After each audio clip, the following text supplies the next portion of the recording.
నాంపల్లి తెలుగు విశ్వవిద్యాలయ ప్రాంగణంలో దళిత నాయకత్వ వేదిక అధికారికంగా ప్రారంభమైంది. దళితుల్లో ఉన్న 59 కులాలను ఏకం చేయడానికి దళిత లీడర్షిప్ ఫోరంను ప్రారంభించినట్లుగా దళిత లీడర్స్ ఫోరం సభ్యుడు లిల్లే సురేష్ తెలిపారు.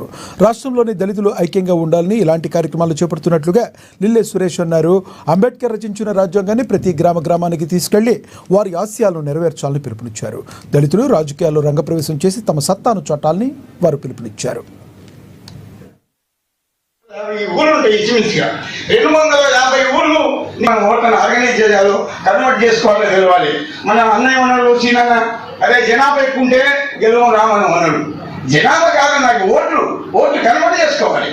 ఆ జనాభా అంటే ఓట్లు అండి.